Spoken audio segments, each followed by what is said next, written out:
Civil procedure code 1908 CPC હેઠળના અગત્યના મુદ્દાઓ એઆઈબી રિલેટેડ એક્ઝામ રિલેટેડ પૂર્વનિર્ણિત બાબત રેસ જ્યુડિકાટાનો સિદ્ધાંત એ છે કે એક વખત ગુણદોષ ઉપર ફેસલો થાય બાદ તે જ કોઝ ઉપર એક્શન ઉપર ફરીથી દાવો થઈ શકે નહીં.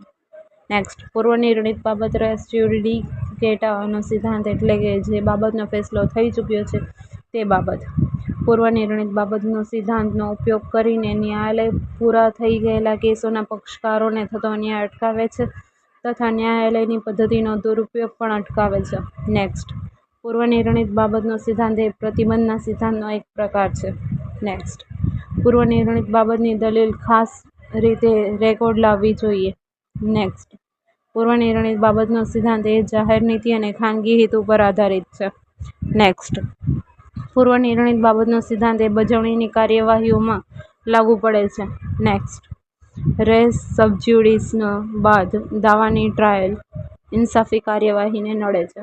નેક્સ્ટ, પૂર્વનિર્ણિત બાબત અને રેસ જ્યુડિસની જોગવાઈ ફરજિયાત છે. નેક્સ્ટ, રીટના 5 પ્રકાર છે: હેબ્સ કોર્પસ, મેન્ડેમસ, પ્રોહિબિશન, ક્વો વોરંટો, સર્ટિઓરિરી. નેક્સ્ટ, જો અટકાયત ગેરકાયદેસર હોય તો હેબિયસ કોર્પસની રીટ હાઈકોર્ટ સમક્ષ ચાલવાપાત્ર છે. નેક્સ્ટ, પૂર્વનિર્ણિત બાબત રેસ જ્યુડિકાટાનો સિદ્ધાંત હેબિયસ કોર્પસની રીટમાં લાગુ પડતો નથી. નેક્સ્ટ, હુકમનામાનો અમલ જે ન્યાયાલયે હુકમનામું કર્યું હોય તેના દ્વારા અથવા જેને તે મોકલવામાં આવ્યું હોય તે ન્યાયાલય દ્વારા હુકમનામું બજાવી શકશે. હુકમનામાના અમલમાં વેચાણને પાત્ર દરેક મિલકતોની જપ્તીને પાત્ર અને વેચાણને પાત્ર છે.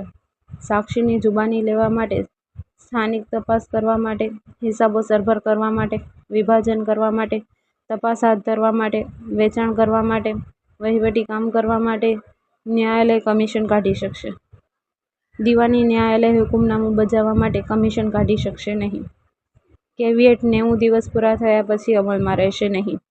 કોઈપણ પ્રકારે ન્યાયિક ન્યાયાલયમાં તેની/તેણીની સામે અન્ય કેસ દાખલ કરવામાં આવશે તેવો ભય ધરાવતી હોય તેવી વ્યક્તિ દ્વારા કેવિએટ અરજીનો ઉપયોગ કરવામાં આવે છે. દાવામાં પક્ષકારોને દાવાના કારણોના ખોટા જોડાણને ટેકનિકલી રીતે બહુવિધતા મલ્ટિફેરિયોનેસ કહેવાય છે. દરેક પ્લીડિંગ્સમાં મુદ્દાની હકીકતો હોવી જોઈએ અને પુરાવાનો સમાવેશ થશે નહીં. પ્લીડિંગ્સમાં સુધારો કરવા અને ન્યાયાલય સમક્ષ મુદ્દાની તમામ બાબતોમાં સ્પષ્ટતા કરવાની મંજૂરી આપવી જોઈએ. દાવા અરજીમાં દાવાની ક્લેઇમ દાદનું લેખિત નિવેદનનો સમાવેશ થાય છે. લેખિત નિવેદન લેખિત જવાબ એટલે વાદીના દાવાનો પ્રતિવાદી દ્વારા બચાવ અથવા જવાબ. મજરે લેવું સેટ ઓફ એટલે પ્રતિવાદી દ્વારા વાદી સામે દાવો અથવા પ્રતિવાદીને મળવાપાત્ર બચાવની રજૂઆત. સામો દાવો કાઉન્ટર ક્લેમ એટલે દાવામાં વાદી સામે પ્રતિવાદીએ કરેલો દાવો. એકતરફી હુકમનામું એ ન્યાયાલય દ્વારા પ્રતિવાદીની ગેરહાજરીમાં કરવામાં આવેલું હુકમનામું છે અથવા પ્રતિવાદીની ગેરહાજરી સામે કરવામાં આવેલું હુકમનામું છે. પ્રતિનિધિત્વવાળો દાવો એ પોતાના અને દાવામાં સમાન હિત ધરાવતા બીજાઓ વતી એક અથવા વધુ વ્યક્તિઓ સામે દાખલ કરેલો દાવો છે. ડી નોવો એટલે નવેસરથી ટ્રાયલ ઇન્સાફી કાર્યવાહી. દરેક પક્ષકાર પોતાનો ખર્ચ ભોગવશે. Each party shall bear its own expense એટલે પક્ષકારો એકબીજા પાસેથી ખર્ચ મેળવવા માટે હકદાર નથી. દાવો બંધ પડવો એ દાવાનો અંતિમ નિર્ણય ન્યાય નિર્ણય પહેલા દાવાનો સમય પહેલાનો પ્રી-મેચ્યોર અંત છે. ગાર્નિશી હુકમ એ લેણદાર સામે નાણાં વસૂલ કરવા સારું દેવાના ચુકાદાનો અમલ કરવા માટેની સામાન્ય રીત છે.